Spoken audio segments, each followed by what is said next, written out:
ആരത് പതുക്കെ ചെയ്താൽ മതി. ഇത് വല്ല കരാറുണ്ടാ? ജേക്കബേട്ട വല്ലതും ചെയ്തോ, വെറുതെ ഇരിക്കല്ലേ, ശരീരത്തിന് നല്ലതാ. എന്നാ നീ ഒന്ന് ഇറങ്ങി ജോസേ, ഞാനൊന്ന് കേറട്ടെ. ആയിക്കോട്ടെ. ആടാക്ക് അന്നെ അതന്നെ ഇത്രയുള്ള കാര്യങ്ങള്. ഇത് സിമ്പിളുള്ള പരിപാടിയാണല്ലോ, ഇത് വലിയ കുഴപ്പമില്ല കേട്ടാ. അല്ല പൂവോ? എന്ത് പൂവെന്ന് ചോദിക്കണേ? നമ്മുടെ വികാരി അല്ലാതാരാ? 3 കൊല്ലമായ നിലയ്ക്ക് മിക്കവാറും പോവാൻ സാധ്യതയുണ്ട്. ഈ പോണുണ്ടോ പോണില്ലേ എന്നുള്ളതൊരു പിടി തരാത്ത രീതിയിലാണ് നിൽക്കണേ. എന്തായാലും എനിക്കാണെങ്കിൽ അത് അറിയാണ്ട് ഉറക്കം വരുന്നില്ല. താൻ തന്നെ ഉറങ്ങാതിരിക്കണേ, തനിക്കതിൽ ഉപദ്രവം ഉണ്ടാക്കിയിട്ടുണ്ട് ആള്. എനിക്ക് യാതൊരു ഉപദ്രവവും ഇല്ല. എന്നാലും ഈ വക കാര്യങ്ങൾ അറിയാതെ എനിക്കൊരു സമാധാനക്കുറവ്. 1 കൊല്ലം കൂടി നിൽക്കണ്ടെന്നാണ് പറയണത്, കേൾക്കണേ. എങ്ങനെയാണെന്ന് അറിയില്ല. ഇപ്പം ഇത് അറിയാപ്പം എന്തൊരു വഴിയെന്നാണ് ഞാൻ ആലോചിക്കണത്. ബാക്കിയുള്ള ഇടവകളൊക്കെ അച്ഛന്മാർ പോവാന്ന് പറഞ്ഞു. നമ്മുടെ കൈക്കാരൻ ജോൺസണല്ലേ പോണേ, ആളെ വിളിച്ച കാര്യങ്ങൾ അറിയാം. ഇതൊന്നും നിർത്തിയാലാ, ഇതിൻ്റെ സ്വിച്ച് നോക്കിയിട്ട് കാണാനില്ലടാ. അതിന് സ്വിച്ച് ഒന്നുമില്ല, ഞാൻ പിടിച്ചിറക്കാം. ഇറങ്ങിക്കോ. അപ്പൊ ജോൺസാ, നമുക്കൊരു ചായ കുടിച്ചാലോ? അതൊരു നല്ല തീരുമാനമാണ്.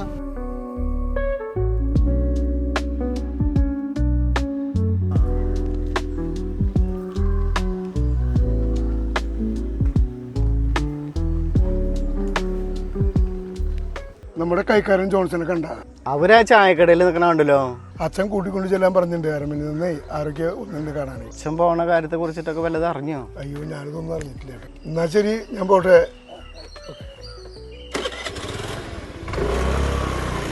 എന്ത് പെട്ടെന്ന് 3 വർഷമായേ.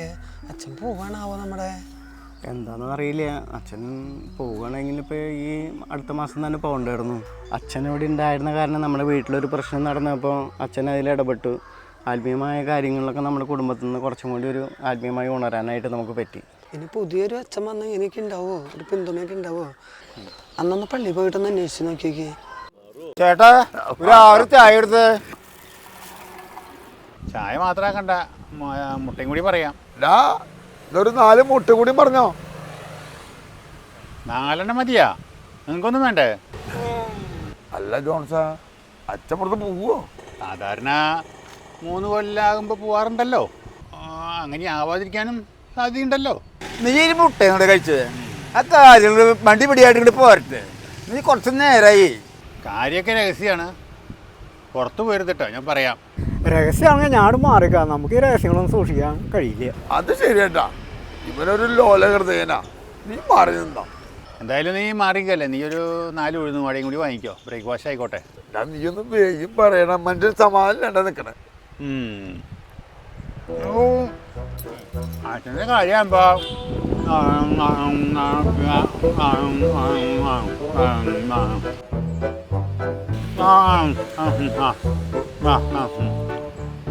ഒന്നും മനസ്സിലാവണില്ലല്ലോ, നീ തെളിച്ചു പറയടപ്പാ.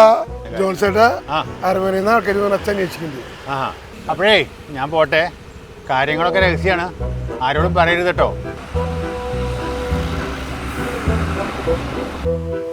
എന്താ ഈ കാര്യങ്ങൾ വല്ലതും അറിഞ്ഞാ? എന്താവാൻ, നമ്മുടെ മുട്ടയും കൊണ്ടാവാൻ പോയി. അപ്പൊ നമുക്ക് പള്ളിയിലേക്ക് വിട്ടാലോ? ആലപ്പനേന്ന് ആൾക്കാരൊക്കെ വന്നിട്ടുണ്ടെന്നല്ലേ പറയണേ. വല്ല കടലാസും കൊണ്ടുവന്നിട്ടുണ്ടെങ്കിൽ അതെ, താൻ തന്നെ പോയാൽ മതി. തനിക്ക് ഉറക്കില്ലാത്തതല്ലേ, എനിക്ക് പണിക്ക് പോകണം, ഞാൻ പോവുക. എനിക്കത് പണിക്ക് വേണം, ഞാനും പോവാ. ഞാൻ ഈ കാര്യം അറിഞ്ഞിട്ട് വീട്ടിലേക്ക് പോകണല്ലോ.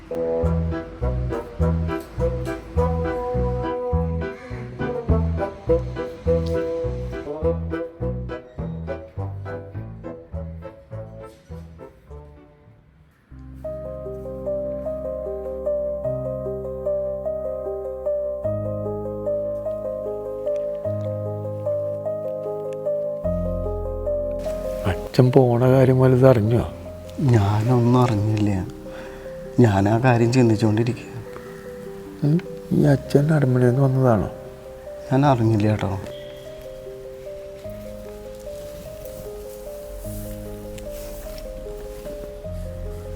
അച്ഛനാണ് അച്ഛൻ അരമനയിൽ നിന്ന്. അച്ഛൻ നിങ്ങൾക്ക് എന്തിനാണ് ഇത്ര ആകുലത?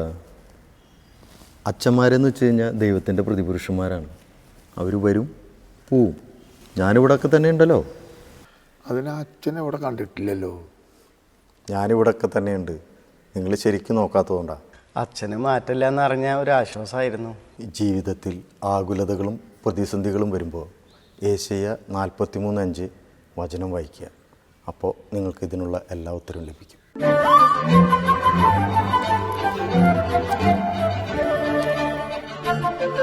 അല്ല ചേതവചനം അച്ഛനെ കാണാനില്ലല്ലോ. ഇവിടെ ഉണ്ടായിരുന്നല്ലോ.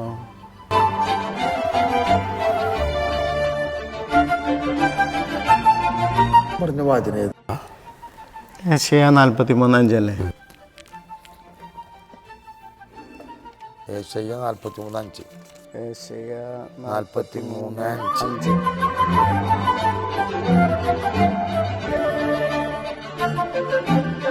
ഞാനിവിടെയൊക്കെ തന്നെയുണ്ട്. നിങ്ങൾ ശരിക്കും നോക്കാത്തതുകൊണ്ടാണ്. ജീവിതത്തിൽ ആകുലതകളും പ്രതിസന്ധികളും വരുമ്പോൾ യേശയ്യ 43:5 വചനം വായിക്കുക. അപ്പോൾ നിങ്ങൾക്ക് ഇതിനുള്ള എല്ലാ ഉത്തരവും ലഭിക്കും.